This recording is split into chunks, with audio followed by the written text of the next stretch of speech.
One film that's been garnering attention before and after its release is Disney's Mulan remake. Yeah, of course. Well, the attention is mostly for negative reasons like a problematic plot and external political factors. Mulan did well in Singapore, though, making just over $1 million in its opening weekend. It's the highest opening weekend take of any film here this year so far. But it was received poorly in the Chinese box office, making only 23.2 million US dollars when it opened on September 11th.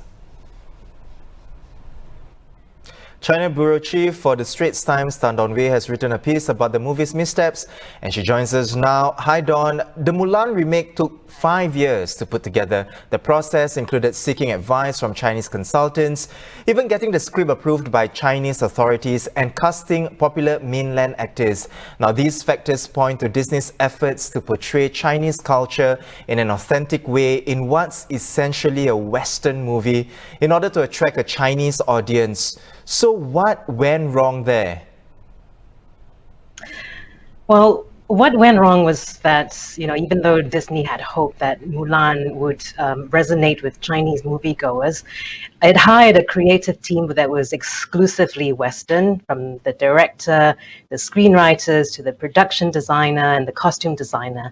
So watching the movie, it certainly didn't look like that these people did enough homework, or perhaps Disney thought it could get away with taking a lot of artistic liberties with the movie. But first off, this isn't just any story. Hua Mulan is one of China's greatest heroines, and the story of how she pretended to be a man and took her father's place when he was conscripted into the army is one of the most beloved legends in China. And so Chinese moviegoers have a lot of affection for her, and there have been many versions of the Hua Mulan tale, both on the big screen and the small screen. And when it came to this latest version, the Chinese audience were quick to pick out the historical and the cultural inaccuracies in the movie and accuse Disney of cultural appropriation. So for instance, this concept of qi, which kept coming up in the movie, Mulan's qi is apparently very powerful, but as her father told her, qi is for warriors, not for daughters, so she needs to hide it. But anyone with any rudimentary understanding of Chinese philosophy or even traditional medicine will know that qi, not qi, is the vital energy that exists in all of us, not something that will give you superpowers. Well, Dawn, in your article, you also wrote that last year, only 2 Hollywood movies made it to China's 10 top grossing films of 2019. Why are the Chinese preferring their own movies to imports? Yeah, the 2 movies were Avengers Endgame, which came in at number 3, and Fast and Furious Presents Hobbs and Shaw, which was in 10th place. The rest of the movies were all Chinese, and out of that list, 3 have already gone on to be among the top 10 highest grossing films of all time in China. So you can see that there is this significant shift in appetite for homegrown productions. In fact, just a few weeks before Mulan was released in China, a Chinese film called The 800 had hit the theaters, and in just 40 days has already earned 3 billion yuan, or $600 million. And it is now become the top grossing film in the world for this year. There is some commonality among these top selling films, and that is, they tend to be patriotic or nationalistic films, quite epic in scale, and have very high production values. You might have heard of The Wandering Earth, 流浪地球, or Wolf Warrior 2, 战狼2, or My People, My Country, 我和我的祖国.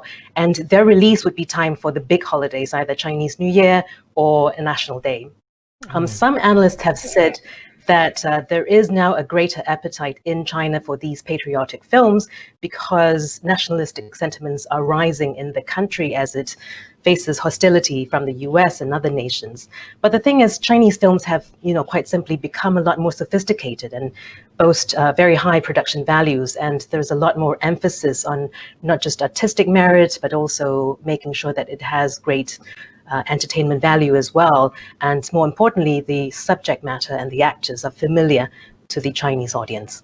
Right. So that said, do you think then the Mulan backlash will further put off their taste for imported films? And what should Hollywood do to get the Chinese to watch their movies? The Chinese film industry is constantly looking to Hollywood to learn how to make better movies, how to tell more compelling stories, and how to, up its CGI game. And the Chinese audience still, love a good sort of heart-stopping car chase.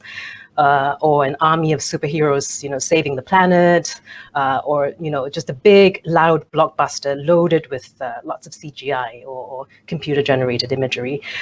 Because if you look at the top 50 movies of all time in China, you will see that it's the Avengers series, the Transformers series, Fast and Furious series, Spider-Man, Jurassic World, Avatar. So if Hollywood wants a piece of this very lucrative pie that is the China market, then Mulan is not the answer. It should simply just stick to what it does best, which is the blockbusters. Right. Well, thank you very much for coming on the show, Dawn. It's a fascinating topic, and indeed, we have been engaged in a heated debate over Mulan in the newsroom. Well, that was Tan Dawn Wei, the Straits Times' China bureau chief based in Beijing. You can read her story at straitstimes.com. Now, if you're watching us on YouTube, we've put a link to that in the description below.